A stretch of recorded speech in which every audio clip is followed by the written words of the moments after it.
Hey everyone, sorry I am 6 minutes late now. I am back. I am unpacked. Hello, Kalua. Hello, Brigitte, darling. Welcome to everyone who is able to join. For those of you who do not know me, I am Jen. You can see my account right here, English with Jen. Every week I go live and I love to cover different conversation topics, offer you new vocabulary, offer you the chance to speak sometimes, to learn phrasal verbs, idioms, everything that you need for conversation and to feel more confident. I'm getting my blanket arranged here. We came home and it's beautiful outside, but it's kind of cold. So yeah, welcome to everyone who's able to join. Again, my apologies that the lesson on Iwa last week was this week was such a disaster. Yeah, but everything that I didn't get to cover on Tuesday, we are covering today.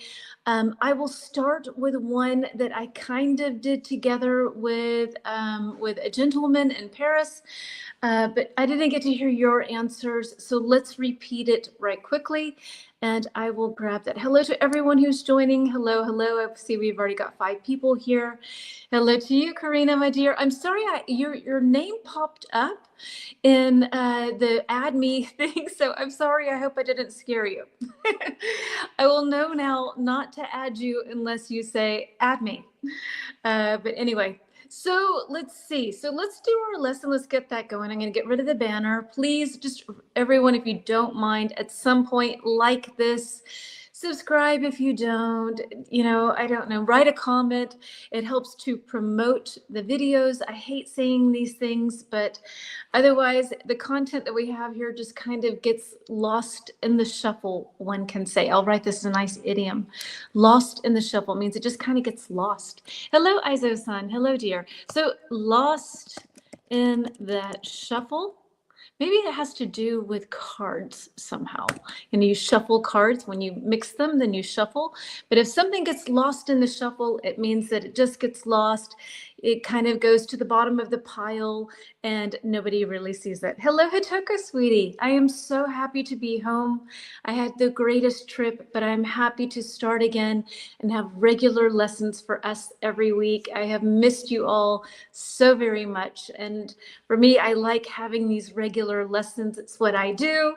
But it's also nice to experience new things. But I'm back and we will have lots of great lessons. In fact, next week on Wednesday, hello, Ida, dear. Next week, what I'm going to do, I'm going to spend a lot of time. And for those of you who go on vacation and take a lot of photos, and I'm going to put it takes forever to sort them, but I'm going to put them together and I'm going to do a live stream next week on the different safaris that we went on. So to show you the animals we saw, we can talk about them, learn new vocabulary related to them. So our lesson next week will be a very special one, which is going to take a long time to prepare because I have to sort through probably 1,000 photos. But it's going to be really nice. If you love animals, if you love learning about nature, then it will be, a little slideshow and talk about your experiences. That is being strange, but I'm back now. Okay, let me throw up my first slide for you today. Without further ado, here we go. So this one I showed it to the gentleman who, and for some reason the colors are not showing on that. Anyway, can you give me a little bit of heads up? Because on this page with this platform that I'm using to do live streams, for whatever reason, it cuts half of my face off. And so can you just tell me if you can see me? I really don't need to see myself. So if you can see me and so that you can see how I'm speaking, and it's strange to not have like a person, in the camera, but just give me a heads up. Let me know if you can see me because I can move left, I can move right, just so that we don't go through the entire lesson and it's strange. So who's joined? Hey, Mohammed, welcome. Thank you very much for your tip to go to the library. Unfortunately, we didn't have enough time, but thank you. From the outside, it looks really cool. Very, very cool. And also it's a little complicated right now with Ramadan because a lot of the hours are different than they usually are. So you have to like really hurry and get things in. So yes, hey Brigitte, I'm happy to have you here again as well. Okay, so here's our poll question. Where is your ideal place to live? And a CRE, so Ida is, hello Soledad, hello dear. Perfect, thank you for the heads up. Thank you, thank you. I have to take a screenshot and show you, and I will share it in our little slide, what I see. It's so weird. I desperately need to get a laptop so that I have things looking way more professional here. Be as nice, but easy access to the city center. Yeah, I hear you. Okay, so we have bustling city center, quiet suburban neighborhood, C, secluded countryside, D, remote mountain cabin. So which of these would be ideal places to live? And I've included a little bit of, some good vocabulary. We talked about this a bit on Tuesday in my disaster live stream. So let's just go through it a little bit again. Bustling is something that is very busy. A bustling, hello, Juan. Welcome, welcome, welcome. So bustling city center, very busy. Anything that's very busy. A quiet suburban neighborhood. You will often hear people talk about the suburbs. So the suburbs is the noun and suburban is the adjective. A suburban mentality, a suburban neighborhood. That kind of thing. So when you don't live directly in the city, it's kind of outside the city. Secluded, meaning it's on its own. So like you have one house and then maybe 5 kilometers after that, you have the next house. It's secluded, it's private, it's on its own. Remote is far away. So a lot of people work nowadays. They like to work remotely, meaning that they don't work at their desk. They work far away. So everybody's saying B, quiet suburban neighborhood. I kind of want both. I want to be I think where we live right now is pretty ideal because we're in the city center, but it feels a little bit like a suburb. So it's a little bit like having the best of both worlds. I don't know the meaning of secluded, maybe quiet. Thank you, Ida, for asking. Always ask. Let's clarify this together. So anybody have any other ideas for secluded? So something that is on, like a lot of celebrities like to live in a secluded area. So lots of trees on its own, far away from city centers so that you don't have a lot of people looking in. But that's more with privacy, but often they go hand in hand. But in the secluded countryside, not many people live there. And so, all right, so let's continue on. I just wanted to give you all the option of being able to answer that. I really wanted to hear what you had to say. And unfortunately, I couldn't read the comments, and neither could you, I guess. Other words for secluded. We have hidden, private, sheltered, isolated. Those are other words that one could use for secluded. So what we're going to do, because everything was crazy on Tuesday, is we will learn some vocabulary words, and then we will move on to a story. Okay, so I will have a story for us today. So let's move on to that, to our next set here. Excuse me. And let's move on to that and learn some vocabulary words. Teeny tiny print. Can y'all see that? Is that too small or is it okay for you? It's borderline for my old eyes, I have to say. But number one is infrastructure. Infrastructure. Infrastructure. Hard word to say. I think I actually always mispronounce this word. Infrastructure. Number two, another hard word to pronounce, amenities. Amenities. Number three, commuting. Commuting. Number four, cost of living. Cost of living. Number five, densely populated. Densely populated. And we had remote before, so this is going to be a little bit easier maybe. Number six, remote. So I'll read through the definitions. It's okay. Okay, good. So let's see. So A, things that make a place better, like parks and buses. B, the money needed to cover daily expenses, including housing, food, and etc. is etc. Etc. meaning and so on, etc. You don't need to say etc. You can say etc. And please don't ask me to spell it. No, I have it written here somewhere.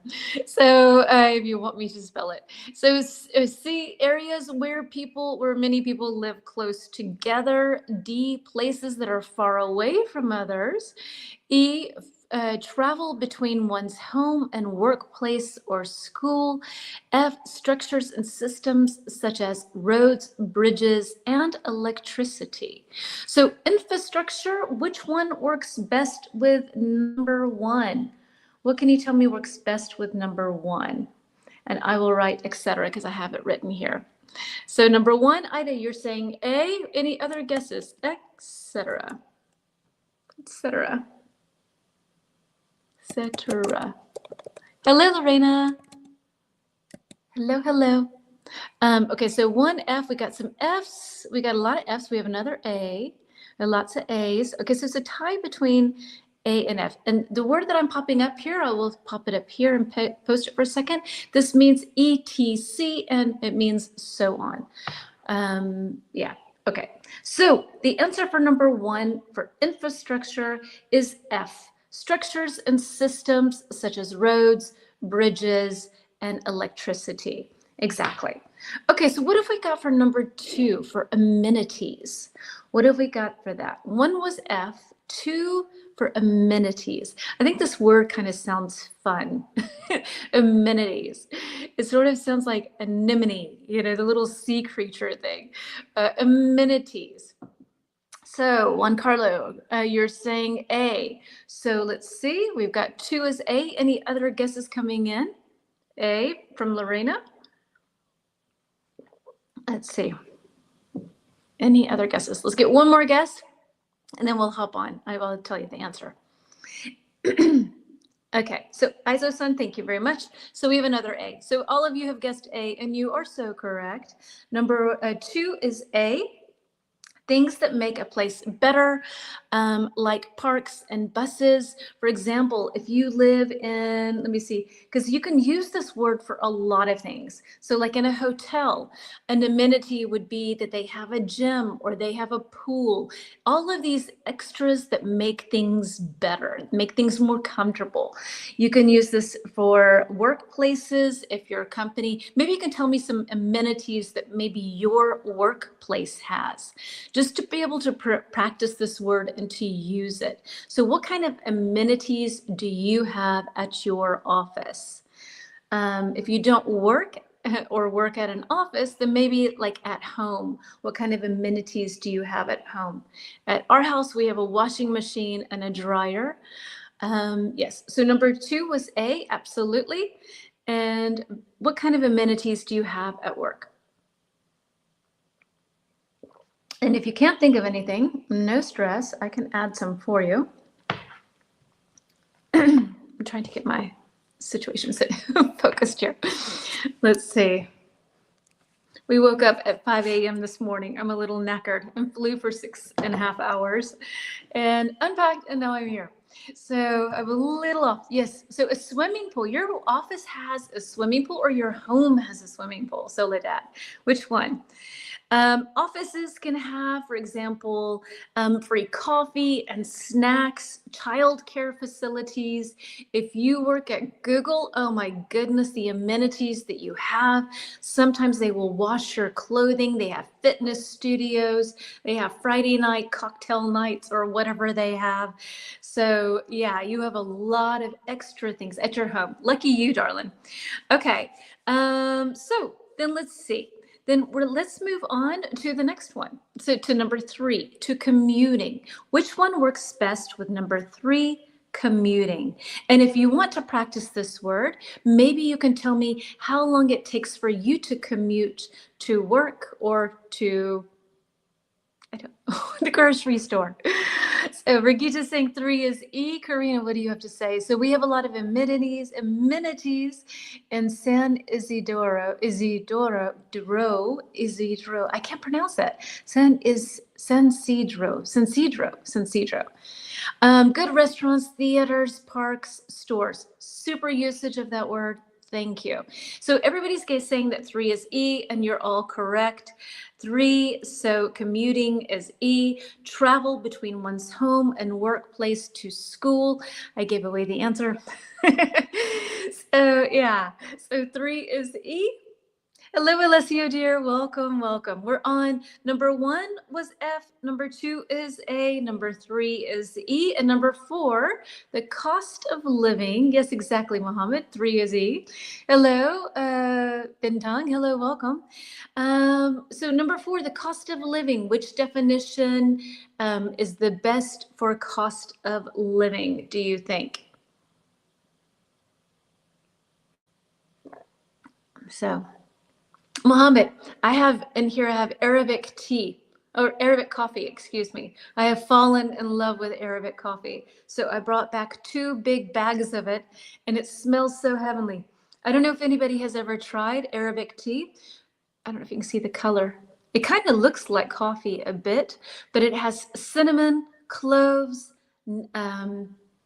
cardamom, which I love, and green coffee beans, and it's all ground up in a powder. I'm addicted to this.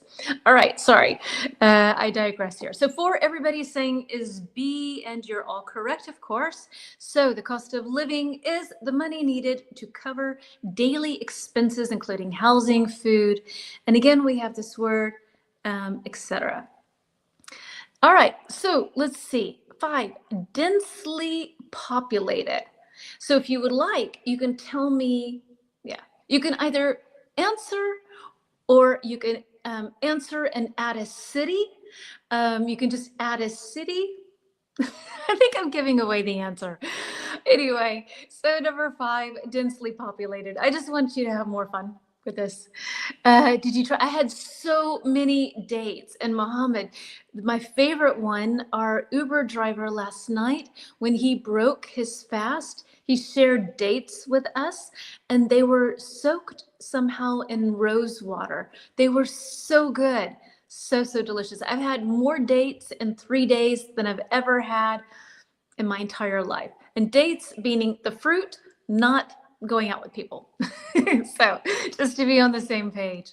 So 5 is C. Exactly. So 5, densely populated, is C, areas where many people live close together. So yes. So Kamal, we're almost there. Brigitte is saying 5 is C. Exactly. So densely populated. And if something is dense, then it's really thick. You can have a dense forest. You can have dense fog, really thick. You can't see anything because the mist is so thick. So anything that is really full and thick is, you can have dense hair, for example. Then it means there's a lot of it in a small area. So densely populated, the population is really full. Dates are delicious and healthy, definitely. Tea make you feel high? No. It does not make me feel high. I would definitely not drink it right now if it did. I promise you that. Okay, last but not least, 6 is remote. This should be pretty easy, seeing as 1 was F, 2 was A, 3 was E, 4 is B, 5 is C, and last but not least, remote is D, places that are far away from cities. It doesn't even have anything that is remote, is something that is far away. So those are our definitions. Those are our words. So infrastructure, amenities, commuting, cost of living, densely populated, and remote. And these words will appear in our story now. Yes, and I just want to point out really quickly 2 things. With remote, you can often hear it nowadays with work. When you work from home, you can do work from home at WFH, or you can say that you work remotely, meaning that you do not work at your office, you work from somewhere else. So working from home clearly is from home, and working remotely, maybe you're sitting at the beach and working. Okay, but I wanted to add those. Yes, exactly. Thank you. Thank you for adding that, Alessio. All right, we have a very short story. Let me get rid of our banner or slide here. Okay, so here we go. Rob's Big City Leap. Rob, a young man from a remote farm, was used to the peace of open fields and quiet nights. Relocating to the bustling city was a significant change. The streets were crowded and the buildings were much taller than he had ever seen.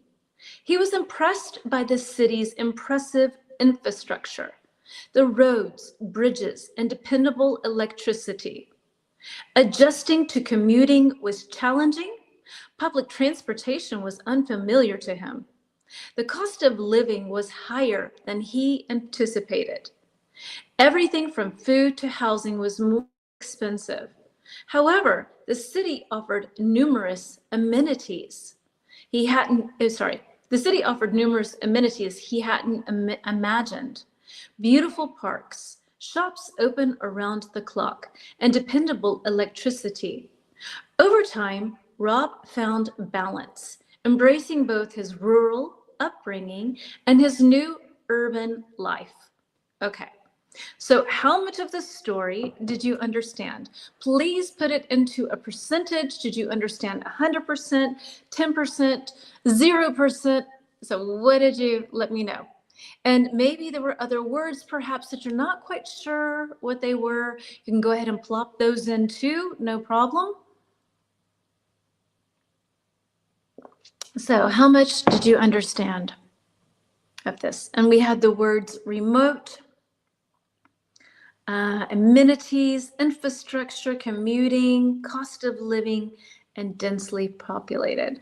So let's see how many things you understood. 70%. Okay.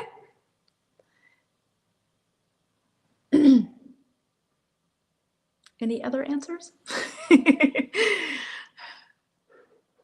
It was kind of hard to put a story together with these words. It was kind of like, oh, I don't know. I think 90% at the beginning there was an unknown word. Okay, let me scroll up and see. Rob, a young man from a remote farm, was used to the peace of open fields, maybe, and quiet nights, relocating. So we've got 50, thank you, Iso-san, 80%, 70%. Hey, Omer. Okay, 92%. I like your very specific score. That's cool. All right, so what did you understand? Like, what's happening in our story? We've got Rob, a young man.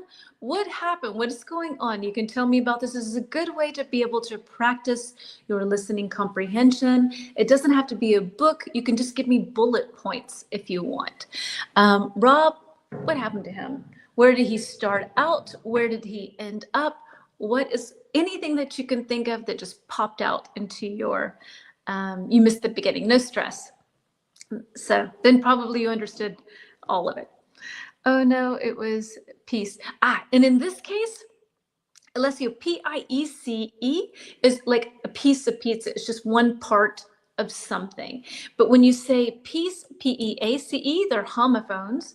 It's this one, like this, peace, the peace, this is that. So super mistake, because these are homophones that always get mixed up in spelling because they sound the same, but when you write them, then they have different meanings. Exactly. Peace was a word for you too, Kamal. Okay.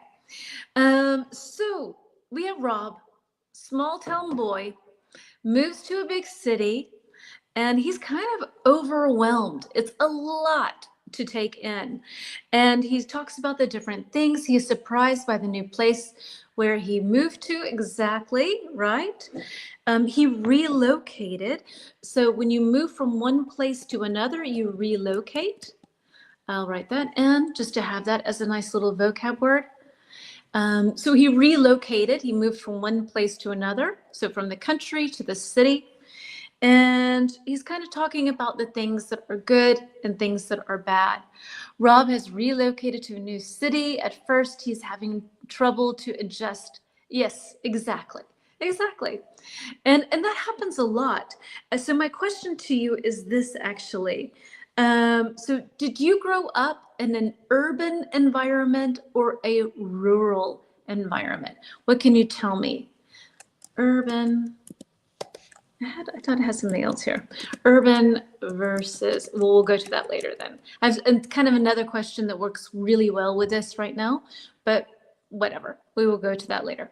So urban versus rural. So did you grow up in it? I grew up more in like a suburb, kind of rural, but more of a suburb.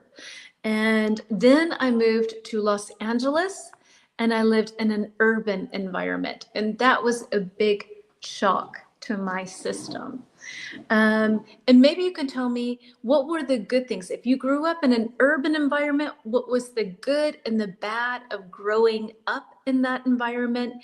If you lived in a semi-urban, yeah. So semi-urban is probably suburban. Suburban.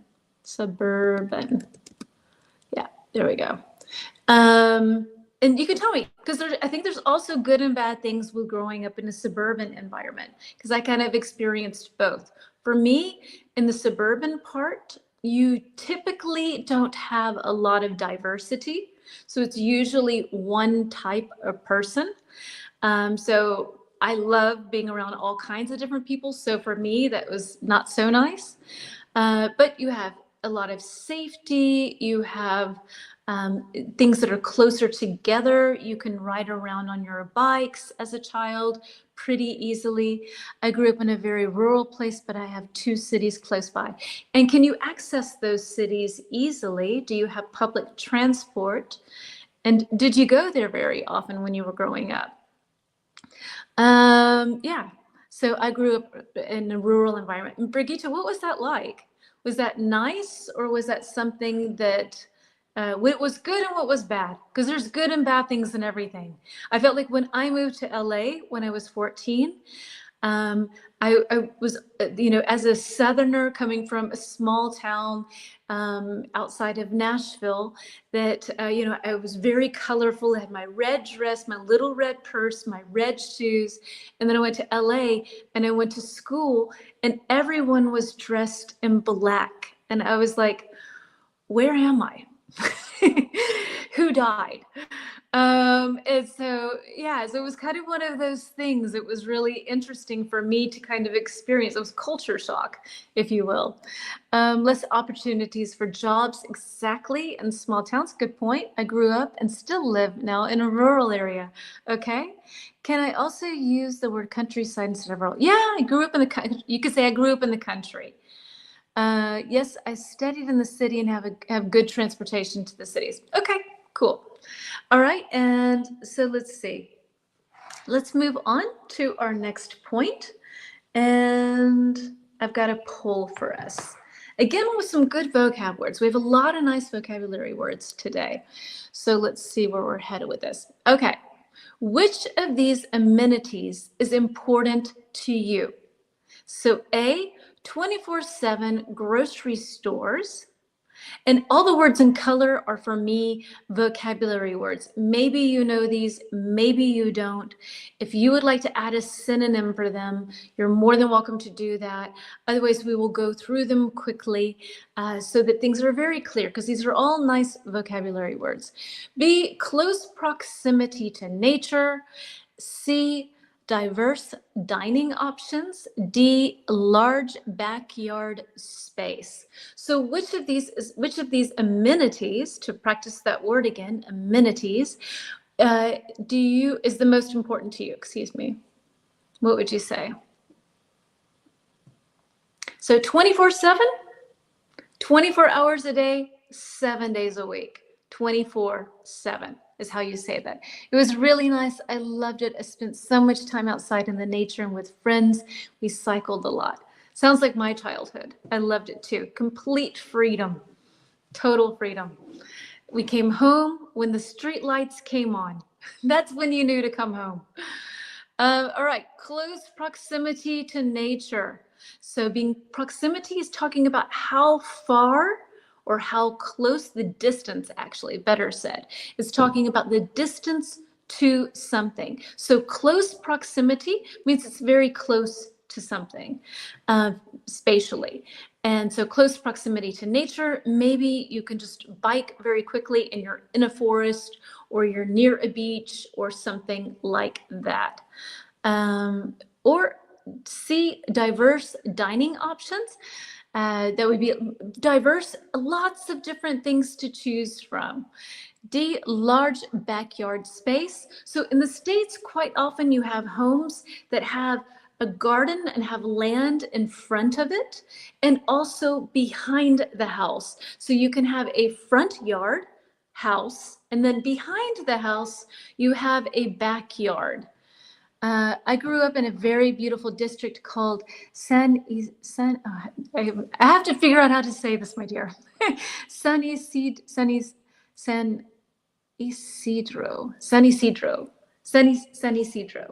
an urban area.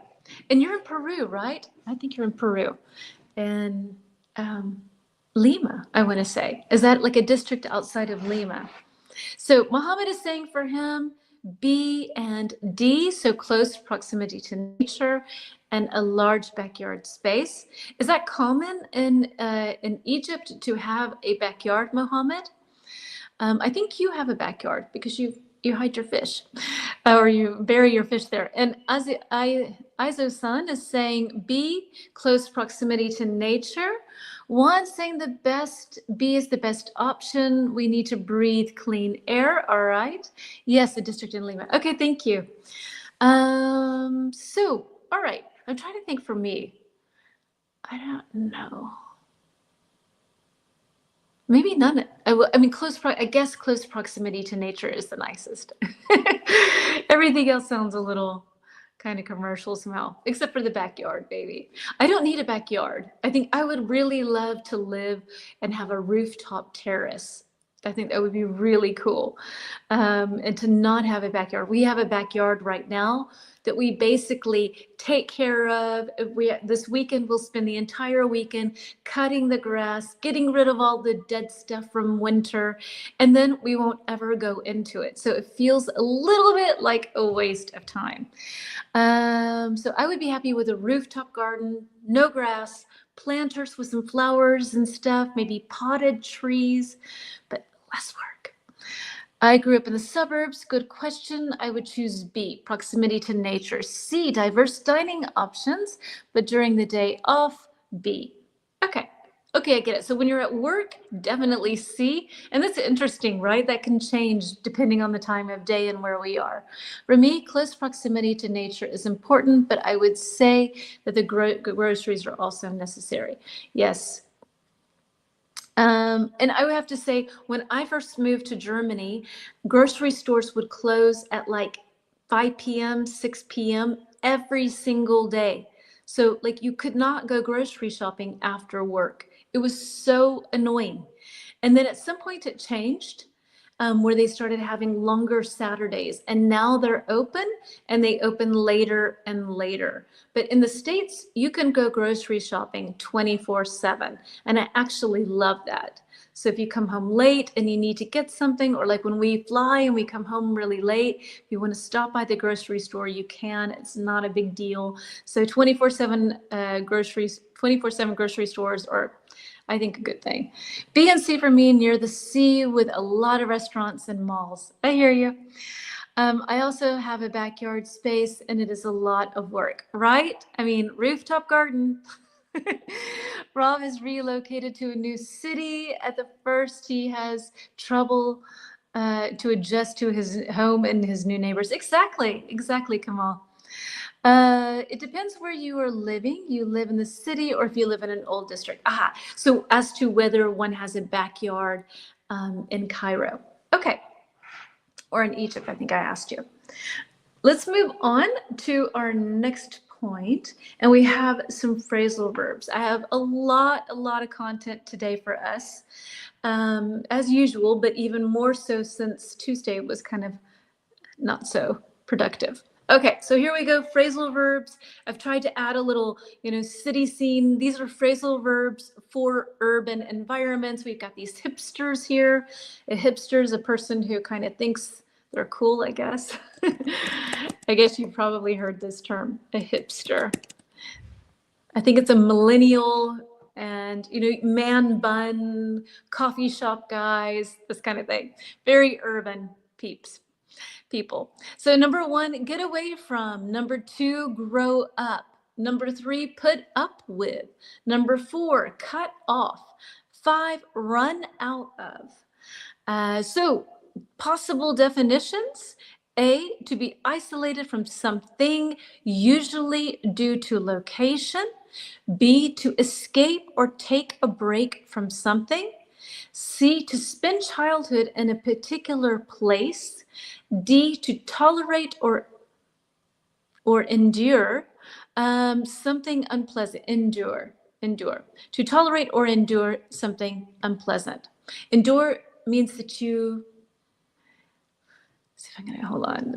No, endure means that you can withstand something. Yes, I'll explain more later. E, to have no more of something. So which one works best with one to get away from? What can you tell me? Works best with number 1.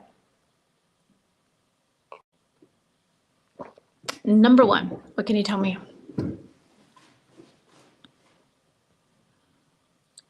Get away from. Okay, Alessia's going with B. We'll go through these kind of quickly. Brigitta's going for B. Okay, so number 1, get away from. Then we have B, and that is to escape or take a break from something. Exactly, Omer, right? So get away from it all. You hear this expression, just to take a break and get away from it all. Just to go somewhere and be someplace else. So number 1, be to escape or take a break from something. And often when you live in an urban environment, you need to get away from it all, or get away from the city. You need to get away from something because it's too much noise, too many people, too many sounds. So it's nice to get away from something. Number 2, grow up. And this is a mistake that a lot of people make. So grow up. This is one that's going to be a nice one for us to practice today. Number 2, grow up. So Omer and Alessia are going with C, and does we have another little bit here? Lorraine is going with C too. Okay, exactly. So grow up. Number 2 is C, spending childhood in a particular place. Okay, so I could say past tense of grow is grew. I grew up in Nashville, right? So we grow up, we get older. And once we are older, now I, in theory, because I feel very immature, I am a grown up. Okay, so we grow up, our bodies grow, we get taller, and then we're a grown up. Yeah, grown up. What am I doing here? We grow. I think I just wrote the same thing here. Grow. Oops. Grow. Okay. Our bodies grow. We grow up, and eventually we become a grown up. And let's see. Number 3, put up with. What do we have that works best with number 3? Put up with. Number 1 so far was B. 2 is C. 3 is D. Okay, so 3 is D. Good. Okay, another one from Lorena and from Alessia. All right, so 3D. So put up with, to tolerate or endure something unpleasant. And endure is when you withstand something. You have, like, you endure a hardship. It doesn't kill you. You handle it. You work your way through something. So you endure it. So D is exactly right. To tolerate or endure something unpleasant is to put up with something. So maybe you have an annoying boss, or you have a mean big sister, and you have to put up with their bad behavior, for example. Number 1 was B. Yeah, exactly. 1 is B, 2 is C, 3 is D, 4 is what? I do, Van. 3 is D, exactly. So 4, cut off. What do we got for number 4? To cut off. What does that mean? 4 is A? Okay. Anybody else want to give it a guess? Okay, tell me. 4 is A. 4 is E. Okay. We have several E's. We have a couple A's and a couple E's. So the answer is actually 4 is A. Cut off is to be isolated from something, usually due to location. So like cities that are no longer part of the public transportation are cut off from the cities, or they're cut off from the public transport is another way of saying that. They do not have access to it. You can be cut off if you're buy a piece of land in the countryside and it doesn't have water. You can be cut off from that, where you don't have access to something. Yeah, I think that is okay. All right, so then let's see. Then 5, run out of, last but not least, is E, to have no more of something. So in the States right now, there is a major problem with eggs. Stores are running out of eggs. There are no eggs to be found. At Christmas, there's always that one toy that every child wants, and the stores run out of it. There's not any more of it. We have to be careful with our clean water supply because we can run out of it if we do not take proper care of it. There's only a limited amount of that. I hope that is fine as an explanation. All right, so let's head on to our next point and have our first banner for today. And let's brainstorm, how are city people and country people different? I'm going to time this so that we have just a little bit of sort of a barrier here, a time barrier, as to how long this goes on. So let's do like maybe 2 minutes, and anything that you can think of. How are city people and country people different? So anything that you can think of that you would like to add, how are they different? And you can go like how country people are different. Yeah. So any way that you want it to answer this. And you can write one word answers if you like. City people are, country people are, or city people. You can just tell me about a specific type of people if you would like, and not compare them. Whatever is easier. And then I have a nice slide with a lot of words on it for you so that we can learn some. I have a different slang. Okay, what is it? So 4Z, I think it was, yes, I think 4 was E, exactly. So 1 was B, 2 was C, 3 is D, 4 is A, 5 is E. City people are more stressed, rushed, and country people are more relaxed. I think that's probably true. I would imagine that that's true. Maybe they're bored? I don't know. Not sure. Country people, maybe y'all can tell me, some of you who have lived in urban or in rural areas, what you think. Totally agree. Bored, maybe? Or do you agree with Lorena? I think you agree with Lorena. So yeah, and then I have 4 words for each of these that I think are really good words to kind of to describe potentially, because I think that sometimes these are generalizations. So Aizo-san, my dear, you have city life is hectic and fast. Country life is slow and relaxed. Exactly. So hectic, and hectic is a great word. Hectic, rushed. Those are very good words. I'm going to write them here and add them. Okay, that's our timer. Hectic. So when you're just constantly doing stuff and you never stop, hectic. And often hectic and rushed go hand in hand. Very busy, very, very busy. Country people are more laid back. Country people are more healthy. Yeah, maybe. All right, here's a set of words that I've come up with. See if you agree, disagree. Maybe it helps you to also think of other ones. So I have urban.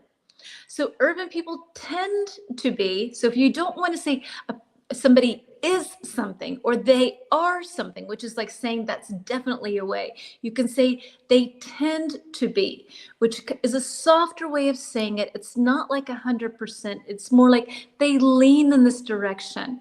So they tend to be, dot, dot, dot, is a nice way of not saying a definite thing, because then you get into trouble where people are like, well, no, it's not. So urban people are extroverted and friendly. Some of them, for sure. Okay, so here we go. So urban people tend to be snobby, more materialistic, ambitious, sophisticated. Any of these words you don't know, please let me know. Rural people, oops, hold on, let me get rid of my banner here. Tidy that up a bit, excuse me. And rural people, here's a really long word, a really nice one, tend to be unpretentious,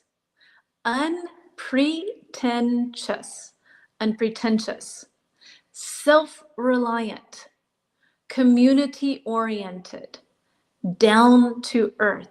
Are any of these new for you? Let me know and we can kind of go through them. But I thought this was kind of, these are sort of tendencies for people that are urban and for rural folks. So maybe you can agree or disagree. We can link a hectic life with our job for sure. And I definitely, so urban people, hectic is a great word to add to this list. Rushed is also a great word to add for urban people. Can anybody think of anything else for rural people? For me, I would say also like conservative, typically, or they tend to be conservative. You agree with the description? Okay.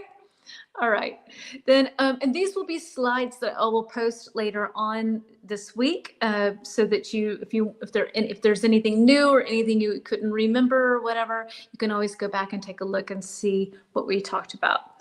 So let's talk about communities when we talk about being in rural situations and in urban ones. So do you think people, so number one, do you think people in rural areas are friendlier than city people? Why or why not? What do you think? Country people vote for Republicans. They tend to, that's true, because they're more conservative, right? They're more conservative. That's very true. So do you think people in rural areas are friendlier than city people? Why or why not? What do you think? I'm kind of mixed on this one, I have to say. I don't have 100% one way or the other for different reasons, but I would like to hear what you think. So do you think people in rural areas are friendlier than city people? Why or why not? What can you tell me? It's kind of a long thing to answer, I guess. I would say from my experience that in rural areas, on the surface, people tend to be friendlier. But because they tend to be conservative, if you don't fit into the system, then they are very unfriendly. Whereas in urban areas, people tend to seem to be very unfriendly or unfriendlier than in rural environments. But you have a bit more freedom. That doesn't really have to do with friendliness, but it's a different sort of thing. People don't, because everyone is so into themselves, they don't really care what you're doing. Yes, of course, because rural people are more innocent. Yeah, maybe, right? Okay. And what about number two? Does the pace of life differ between urban and rural areas? And the pace of life, the speed, the pace of something is talking about the speed. He walks at a fast pace, meaning his tempo is really fast. But also life, we can talk about the pace of life, meaning how fast you live it. Are you on the go all the time, or are you a couch potato? couch potato and watch TV all the time. Urban people are posh. Yes, exactly. That's a good vocab word to add as well. Posh, very sophisticated, posh. Yeah, current, hip, trendy, definitely. So what do you think? So how does the pace of life differ? Urban people are always busy, rural people are quiet, quite available. They're okay, so they're pretty available, quite available. All right. And number three, how is it important to you to know your neighbors? So I think that's kind of a cool question. Like, I think for some people, it's really important to know your neighbors. And for some people, especially in an urban environment, you might live next door to someone or on a different floor to someone for 20 years and not really know them. So that can be possible in an urban environment. What about for you? Is it important for you to know your neighbors? Do you have a good relationship with your neighbors? Let me know, because that could also kind of differ. I think maybe in rural settings, a lot of times people really depend on their neighbors because they don't have a lot of extra help, maybe. Whereas in the city, people are more individualistic because things are provided for them. Is it important to you? So Alessio, it's important to you to know your neighbors? Yes, of course. I love to know people. Me too. Is it easy to get your neighbors? I find in Germany, it's really difficult to get to know neighbors. People are more sort of to themselves. And yeah, I don't know. I had a neighbor when I lived in outside of Frankfurt and across from me. And in Germany, they have the polite you and the formal you and the informal you. And we lived across from each other for like 10 years. And she never offered me, because she was older, the older person has to offer it. She never offered me to just call her by her first name. I was like, what? Anyway, everybody has their customs. Rural, so rural area is quiet, not have traffic problems, and everything is easier. Yeah, okay, we didn't talk about traffic. That's true. You don't have the pollution. You don't have the traffic. You don't have the noise. Yeah, definitely. Thank you, Araya, for answering that. Thank you. Okay, so let's move on. And I have some idioms for living in an urban environment. And then we will hop out of urban environment and move on to rural. So here's some idioms. Here we go. All right. So a concrete jungle, the rat race, hustle and bustle, make a living.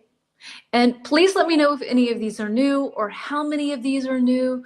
You can write it if you like. Sometimes that helps to remember is to write things. A stressful, competitive lifestyle, especially in cities. B, to earn money to support one's self. C, a city with many tall buildings and little green space. D, the busy activity of a city. Sue, what do we think works best with concrete jungle? What can you tell me? What works best with number one, with concrete jungle? And just to let you know, the story that we had earlier in the lesson, I will turn it into a shadowing exercise for us this week. So I hope you'll be able to participate in that. So a concrete jungle, what can you tell me?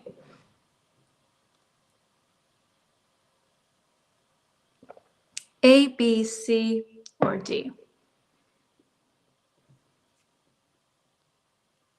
Okay, so Aizo-san is going with C.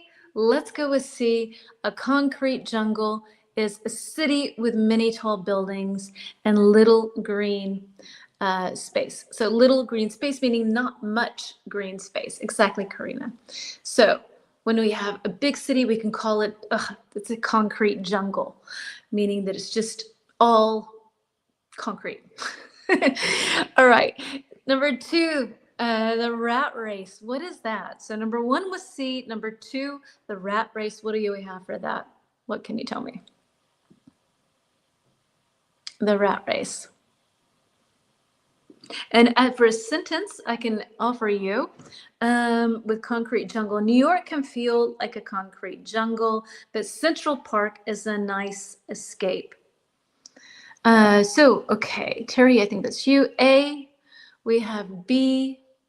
Let's see, let's get one more answer because one of these answers is correct. 2A. Okay, so the answer for number 2 is A. The rat race is A. Aha, you corrected it. Okay. So number 2 is A, and that is a stressful competitive lifestyle, especially in cities. So when you have this competition about who is better, who's doing it faster, who's reaching the goal and earning the most and being able to show off this rat race. So it's this race where you're constantly trying to do more, be more, have others see more in you. And it's the opposite quite often of living in a rural environment where you're just like, this is my thing and I don't really care. I don't need to show off to people. So number 1 is C, number 2 is A, number 3, hustle and bustle. What can you tell me for that? And while you're answering number 3, here is a nice sentence for rat race. He left the rat race behind and moved to a quiet countryside home. So 3, our first answer. Thank you very much. We have a D. Anybody else want to take a guess? Yes, they are living in communities like Amish people and watch returning to I watched Returning to Amish. Yeah, so it's the opposite of the rat race. Okay, Omar's going with D. Cherry's going with D. Okay, so here we go. So number 3 is D. So hustle and bustle, the busy activity of a city. Exactly, right? And we had that a little bit, the bustle part, early bustling city. All right, so 1 was C, 2 is A, 3 is D, 4, of course, last but not least, thank you, Aizo-san, is B. So make a living is to earn money to support oneself. It's hard to make a living in a city. I think it's hard to make a living in the country as well. It depends on where you are. Some cities have a lot of things going on, but sometimes it can be hard to make a living. Sometimes it's easy to make a living. I don't know many people who would say that, but I don't know. Do you find it's hard to make a living or easy to make a living? Maybe you can answer that and use that in a sentence. Here's a sentence for you. It's easier to make a living in the city because there are more jobs. With hustle and bustle, a nice sentence for you. I love the hustle and bustle of urban life, but sometimes it's overwhelming, which I can totally understand, I have to say.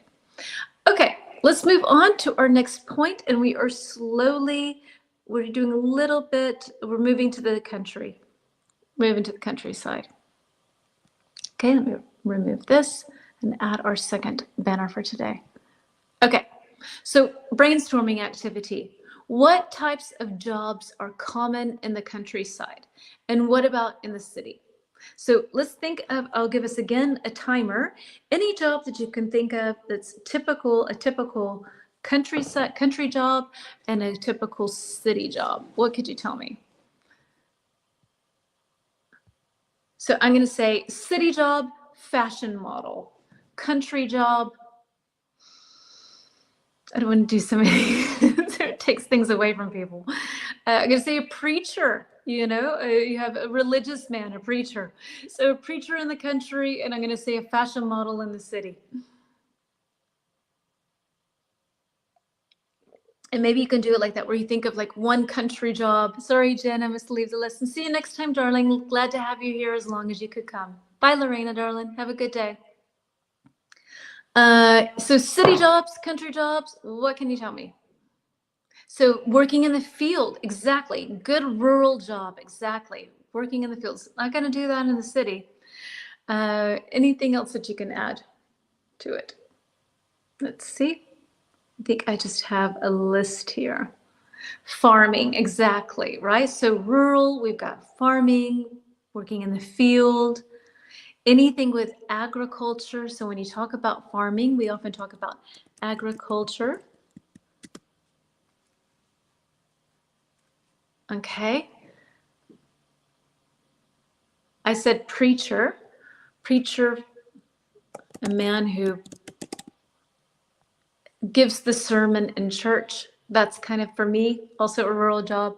Why I see the discrimination between urban people and rural people. I don't know. I don't know. I think they discriminate against each other, I would say. I think rural people often look down on city people as not having enough morals, or I don't know. So it's a good question, Mohammed. Shepherd. That's a good one. Okay, cool. Good one. So keeping the sheep together, a shepherd. Exactly. Other ones that I had were a forestry worker, so somebody who maintains the forest. Yeah, I think that's about it. And for urban areas, software designer, fashion model, construction worker, maybe. You know, they're always building skyscrapers and things like that. Maybe a lot of policemen, maybe. Train conductors. So you would have more of that kind of job. Businessmen and things like that. Okay, so another brainstorming activity. Here we go. Moving on to the next point. What do people complain about where you live? So complain is when you have negative things to say about something. Okay, so where you live, think about where you live, and what do people mainly complain about in regards to the environment? Let's not talk about weather, because in Hamburg, everybody complains about the weather. There's nothing that's going to change that. So yeah, so let's see, woodcutter, that's also a cool one. Yeah, Karina, in cities, engineers, lawyers, chefs, doctors, accountants, marketing people, fashion designers, yeah, forgot that one, makeup artists, policemen, etc. IT service for sure. Yeah, Mohammed, I see your question. I don't know the answer to it. Maybe you can answer it. But what would you say? What do people complain about? Again, I will time this for us.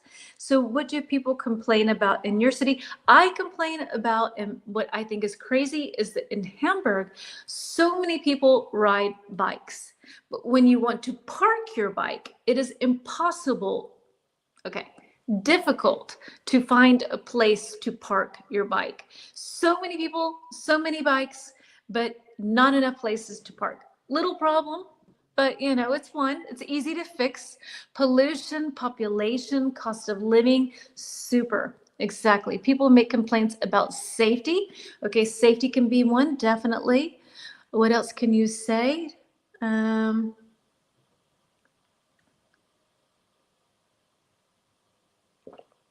Sorry, I didn't filter this. So let's see. Traffic is terrible in cities. Same here. Traffic can be a nightmare. Sometimes there's potholes when you have a street and you have a hole in it. Excuse me, potholes. Traffic, definitely. Traffic is terrible in cities. Okay. 48 seconds. Anything else you can think about? What people complain about where you live? Traffic, parking, weather. In Hamburg, too, everybody complains about the weather, but that's, you know, that's Mother Nature. So that's not going to change. But parking and traffic, maybe that can change, right? Bustling and hustling. I live close to Paris. Okay, Christian, cool. Living in Silicon, like living in Silicon Valley, I think maybe, yeah. They complain about weather, cold people, and no active life. Cold, weather, cold. So the weather cold, or cold people, like cold as in like they're unkind people. I'm not sure what you mean. If you mean cold because of the weather or cold because of the mentality of the people. Air quality, good one. Okay, cool. So let me see if I have a slide here for us to pull up. Yes, and so I have a bunch of issues that I have collected, and just to also kind of add something, because you know you can complain. I think it was this one. All right, so issues. So these are potential issues that people can have in urban, rural, wherever you live. Let me get rid of my banner here. Okay, and see who is calm. Unkind people. Okay, so all right. So cold people, and you could totally say that. I just didn't know because it was next to weather. Perfect. Okay. Sorry about that, but yes, you can say cold people, cold, unkind people. All right, so here we go. So connectivity. So how easy is it for you to have contact with people, right? That can be things that people can have problems with. That can be a mental thing. Like I live in Germany. It's really hard sometimes to connect with people because people are just more in their own space as opposed to maybe Americans. We talk to everybody. So sometimes it's difficult. Culture, a lack of culture, maybe there are not enough operas and museums and stuff like that. Concerts, education, that's clear. I think people can complain about employment. They can complain about healthcare, housing, not enough, not affordable, not well built. Those are things that people, pollution like noise, absolutely garbage, dirty air. And with pollution, you can have noise and sound pollution, noise pollution and air pollution. Then we have infrastructure, so streets and trams and subways, recreation, parks, basketball courts, places for people to do things in public, safety, which someone mentioned, and sustainability. So I have a little kind of bonus question because I thought these were good bullet points here to also inspire you to have other ideas potentially for your city. And so if you were the mayor of your city, what changes would you like to make to your city? With any of these things going on, you can change one thing in your city. What would you change? What would you like to change? Maybe this kind of inspires something new, maybe not. Maybe it's just that you say, nope, the way that this was. I want to test something with you really quickly because they've offered me, no, that doesn't work. It's not showing that anymore. Let me see. No, I'm not going to do it. I know I'll end up mixing things.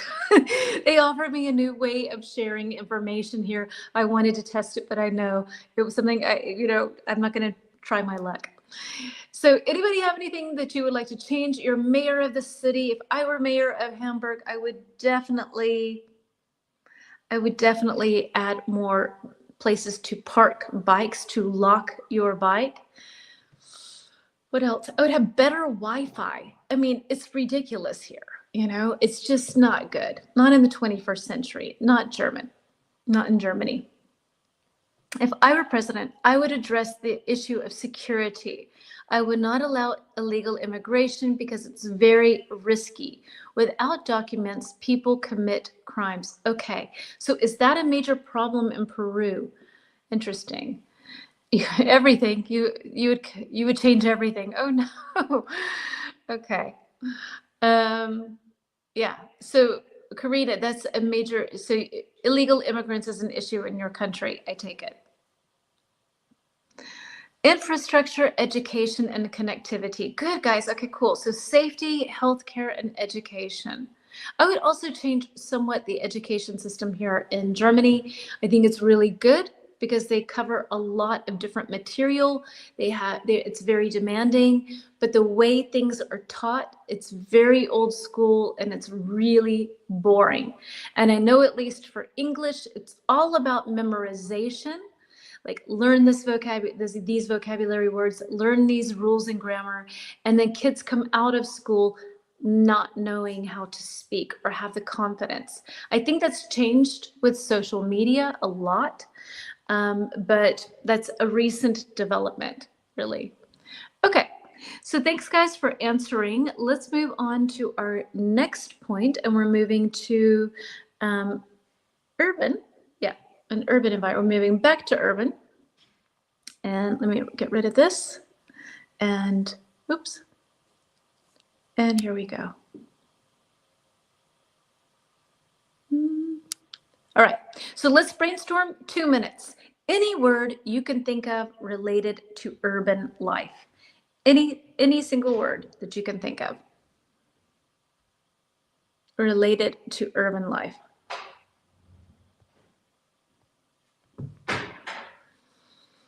What can you tell me? Words related to urban life. And we'll do that in a minute for rural, but just to have that. And then I will share with you a vocabulary slide. I have a lot going on today because we missed so much the other day when things didn't work out on EWA. So I just want to make sure that you have all of the information that you can have in this one lesson, pretty much. So any word related to urban life, we've got 2 minutes. I think I forgot. Yep, 1 minute and 20. I'm going to say skyscraper. I'm going to say noise pollution. Coffee, that's cool. Exactly, like lots of coffee, right? Coffee. Walking on sidewalks. Public transport. Trying to think. Lots of things. Sort of aggressive people, stressed people. I think city job relating to farming, like I like Texas, and country jobs like Japan related to manifesting to technology. I think so. I'm not sure I understand. Because farming is not such a city job. I like Texas and country jobs. Okay, so you like, okay. I'm a little confused, Mohammed, sorry. So any other words that you can think of related to, it's just free flow here of related to urban life. I'm going to say, skyscrapers, I said, busy, hectic, stylish. What else? Anyway, okay. So I have a list of words, some other ones related to urban, and here we go. Let's see. I think it was this one. Yeah. Okay. Metropolis, skyscraper, congestion, diverse, which we've had again, and gentrification. I think we have a couple of people answering. So building, stress, noise, customer service associate. Yeah, totally as well. Let me get rid of my banner. Okay, and so potential answers here. We have A, very tall building, common in cities. B, overcrowding, especially in traffic. C, a large, busy city. D, having many different cultures, backgrounds, or lifestyles. E, the process of renovating urban areas, often making them more expensive. So which one works best for number one? Metropolis. What can you tell me? And maybe you can think of something that is a metropolis. What can you tell me?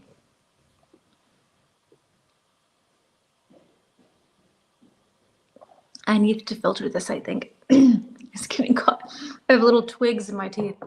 Sorry. Okay, metropolis. Which one works best for that? Let's see. We have 1, 2, 3, 4, 5 more slides. So I'm going to kind of go through these ones pretty quickly so I don't lose you. Metropolis. Okay, number one, you're guessing is E. Okay, nice guess, nice guess. Not correct, but nice guess. Number one, metropolis is C. Wait, that doesn't make sense. I think I've mixed things up here. Somehow, hold on, metropolis is C, exactly. A very large city, a very large, busy city is a metropolis. Number one is C. Number two, skyscraper. What can you tell me for number two? Number one is C, metropolis. A metropolis would be Tokyo, for example, or many, many Chinese cities, which I'm always blown away because there are so many Chinese cities that are mega cities that have 10 million people. And then when you've never heard of them, it's like, where have I been? It's interesting. It makes you reflect and see how egocentric one is, and you're so focused in your own universe, and there are so many other things going on out there.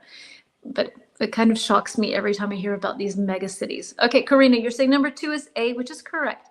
A skyscraper. So like literally think of a building that's so tall it's scratching the sky. A skyscraper. Number 2 is A, which is a very tall building and common in cities.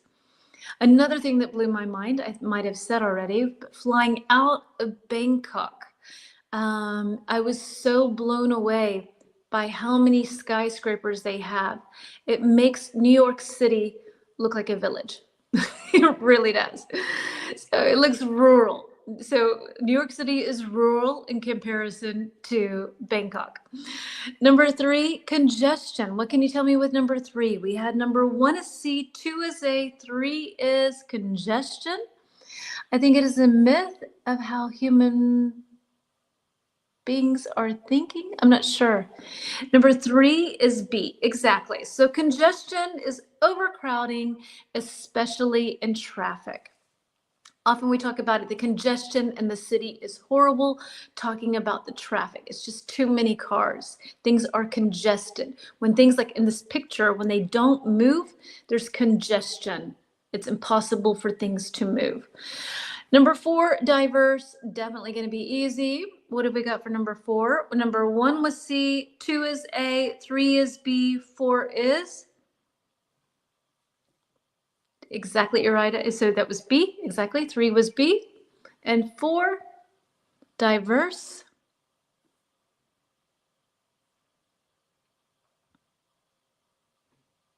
And I'm trying to repeat some of these words in our lessons because I really feel like this is a great way to be able to learn things, have things stick, have them stay in the forefront of our memories.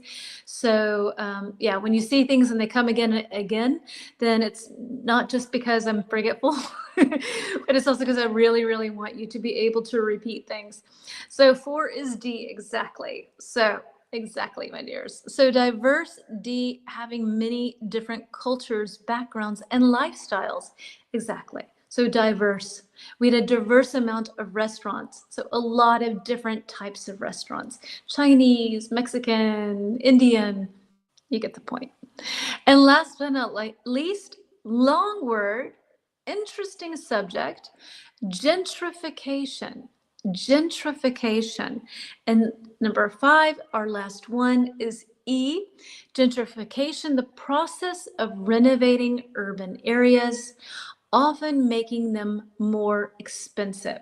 So you have this a lot, for example, you had this a lot in the early 2000s, late 90s in New York, where there were lots of neighborhoods that were not doing very well.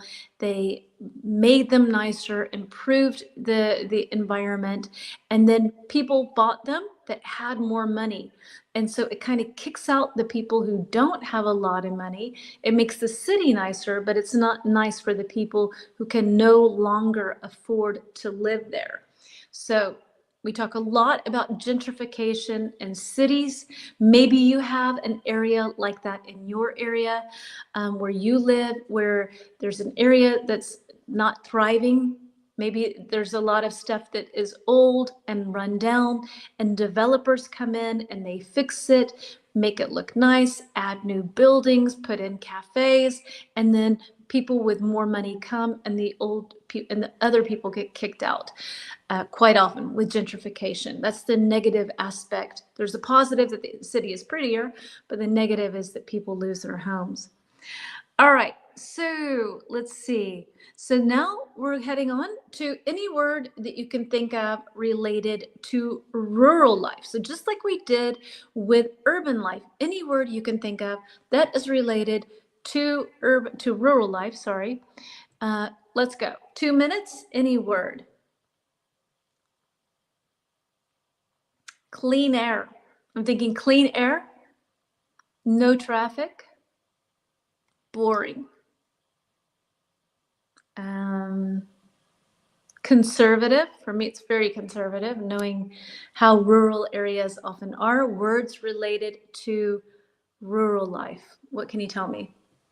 Anything. We've got a minute 37, just throw them out there. It can be nouns, adjectives, verbs, whatever you want. Does not matter. Any word related to rural life.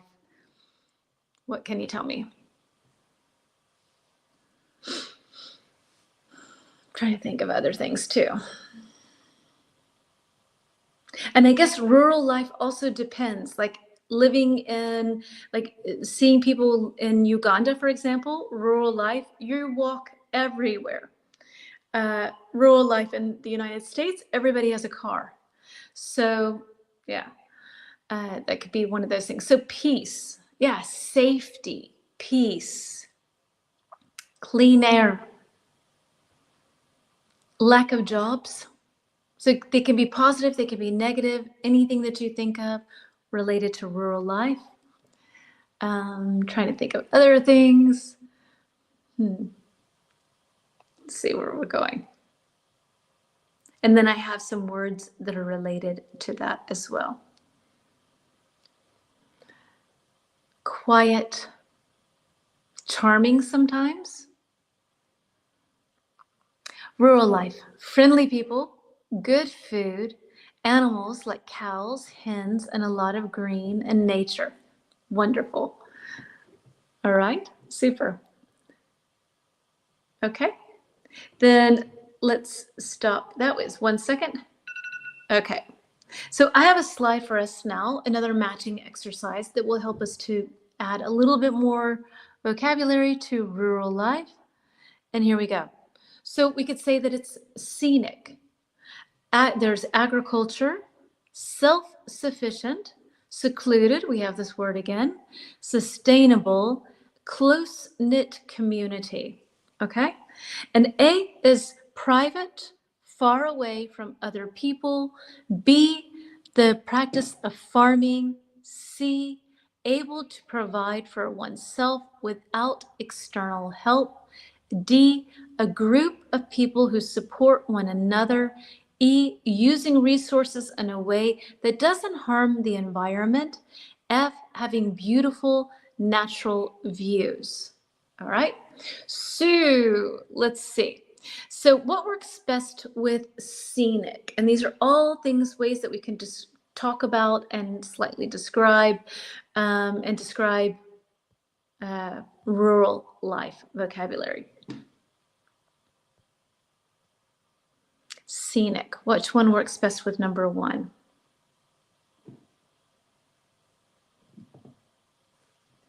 I can't read my answers. Celebrities. Oh, you mean for urban life? Yeah, you have a lot of celebrities in urban life, but I think actually maybe some celebrities in rural life as well, where they decide that they can't handle the hustle and bustle of the city and paparazzi, and they end up moving to the country. All right, so what do you have for me for number one? Scenic. Is it a private, far away from other people, the practice of farming, able to provide for oneself without external help, a group of people who support one another, a group, oh yeah, that was that, sorry, using resources in a way that doesn't harm the environment. F, having beautiful natural views. Which one would you say? So I'll go ahead and help you out with number one. Number one, scenic, is F, and that is beautiful, having beautiful natural views. Exactly as the sun. Exactly.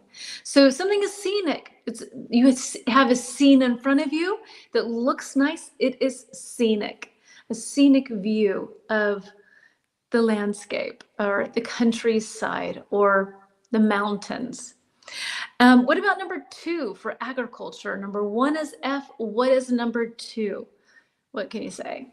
As the sun, what are you going with number two? Number two is B, okay?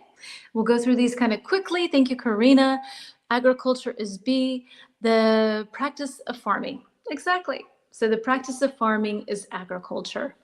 Number three, self-sufficient. And I will repeat that because this is a lot, I don't know. This looks complicated. Self-sufficient. Self-sufficient. Which word or which description works best with number three? Self-sufficient. Number 3, self-sufficient. Okay. So number 1 was F, 2 is B, 3 is C. Thank you. So number 3 is C, that's correct. Able to provide for oneself without external help. You're self-sufficient, self-reliant. Same. Number 4, what have we got for that? For secluded. We had that word earlier. Thank you, Omar, for also participating, and Aizu-san. So 1F, 2B, 3C, 4, sustainable. What have we got? Oh, sorry, 4, secluded. 4, secluded. What can you tell me? 3 was C. Yes, 3 was C. And 4, secluded. We talked about this earlier. This was like, hold on, I don't want to give the definition away. Let me see what the definition is. So how do I do this without giving it away? I can't. Not at the second. I have brain freeze. So we have 4, 1 is F, 2 is B, 3 is C. What is number 4? Secluded.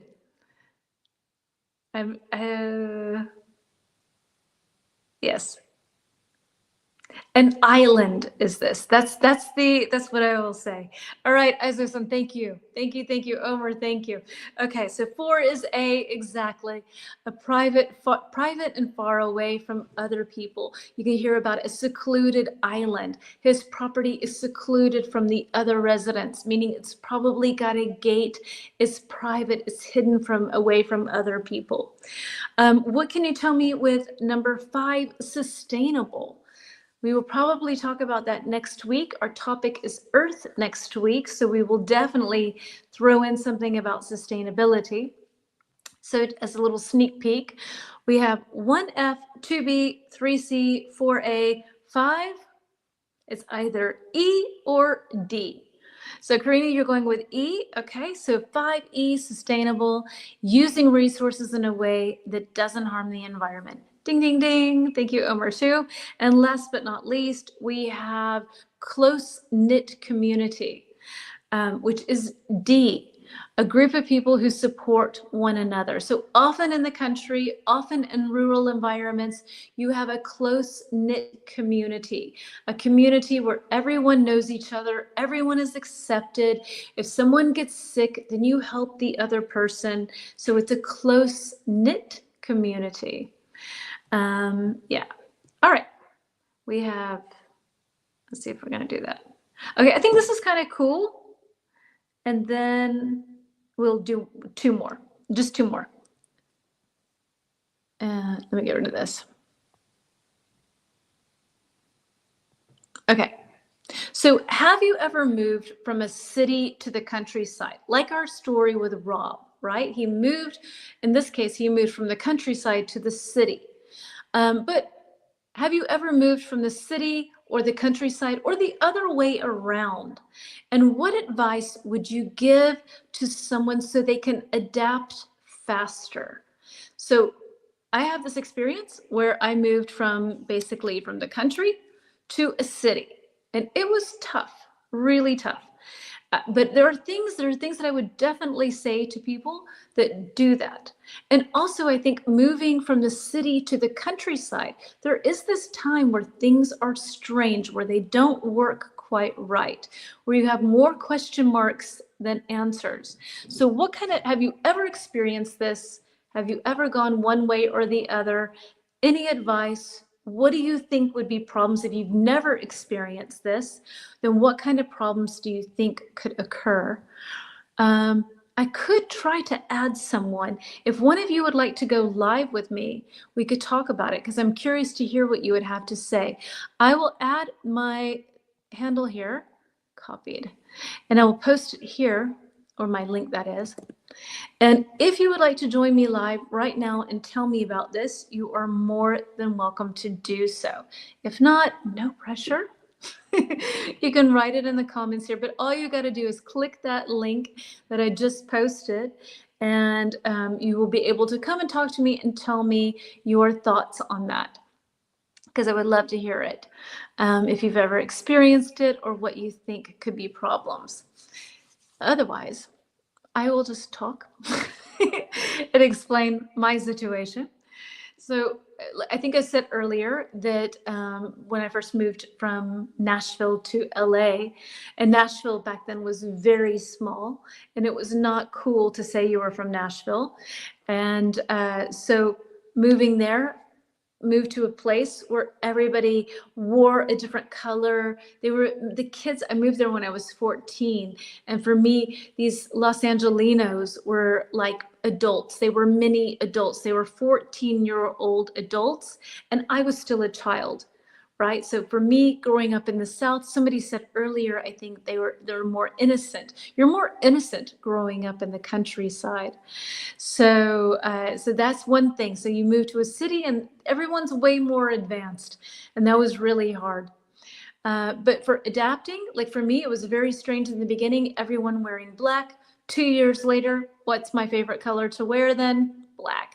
So you adapt, it becomes part of your normal routine. And so I would say the things that you sometimes think in the beginning are weird and you would never do, you probably will. You probably will do them. My advice, to be patient, friendly, and always keep a smile. That's very nice. I am a rural guy who always did everything in the city. When I had to move to live in the city, it was easy to adapt. Okay, so if you experience both, then simultaneously at the same time, then it makes it easier. Okay, that's good advice.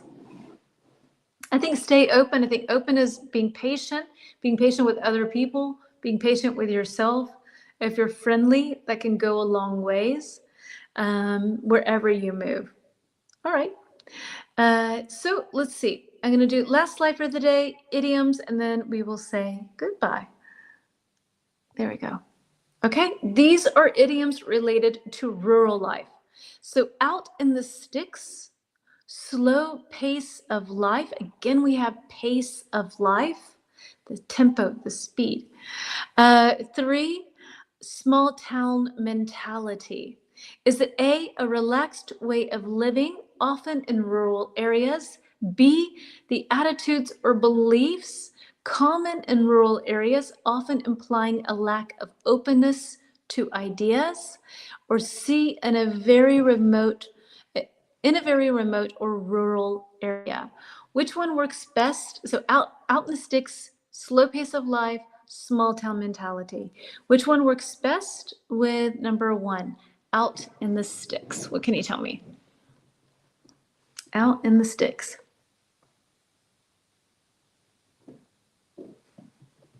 What do you think?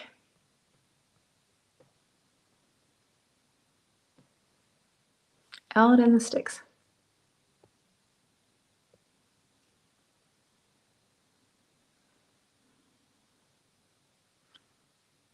No guesses? All right, I'll help you out.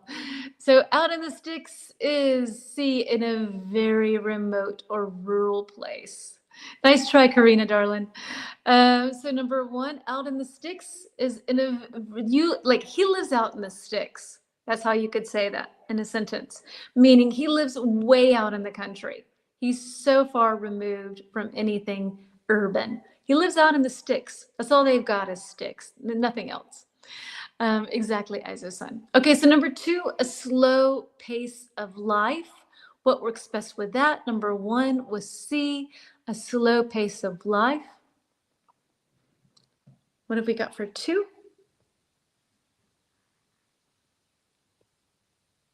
B. Nice try, Omar. So A, a relaxed way of living, often in rural areas. In rural areas, in the countryside, there's a slow pace of life. It's not this hustle and bustle, get up and go of an urban area. It's a slow pace of life. You take things slowly. I notice when I go home, people, even when you're at a traffic light, the light will turn green. And I have lived in cities for so long where green means go. And in the South, where I come from, it's like green means, okay. And when you're sitting behind someone, you're like, just go. And then you have to check yourself and be like, okay, wait. It's a different pace of life. Things are slower here. Yeah. And so last but not least, then, small town mentality is B, the attitudes and beliefs common in rural areas, implying a lack of openness to new ideas. Small town mentality. All right? Folks, thank you very much for hanging out with me today. It's nice to be back here. And next week, I'm preparing a really nice lesson. I hope it's a really nice lesson with all of the different safaris that we went on and have like the different animals we saw. Hopefully, I can figure out how to add a video here and be able to share that with you. If not, I will show you on another device and tell you a little bit about it. Maybe if you have gone on safari or you've seen different animals or you know things, you'll be able to share that with me as well. I will try to incorporate vocabulary and things as well. Omer, thank you for staying the whole time. For all of you who've been hanging out here for now for an hour and 35 minutes, thank you. Thank you very much for your time. I appreciate you coming and showing up, participating, learning together, creating community. That's the best thing. So thank you very much. Have a wonderful day. Thank you, thank you, thank you. Oh, I'm so happy you enjoyed it. Thank you, Karina. So have a lovely day, folks, and I will see you I will see you possibly, if you'd like, on Monday. I will do a live stream here on YouTube with Mike. We'll do one of our news live streams. Karina, that's probably going to be too early in the morning for you because Mike is in Korea, so he can't do so late. But yes, it will be saved. And so hopefully you'll be able to watch the replay. Have a wonderful weekend, folks. Take care. I think I'm going to go sleep. I'm so tired. Thank you. I'm glad you learned new things. That's wonderful. I hope you had a good time and you learned new things. And if you ever have feedback for me that you would like to give, that make things better, easier, nicer, whatever, I'm always open to feedback. I really want our lessons to be as enjoyable, educational, and open as possible. So take care, folks. Bye.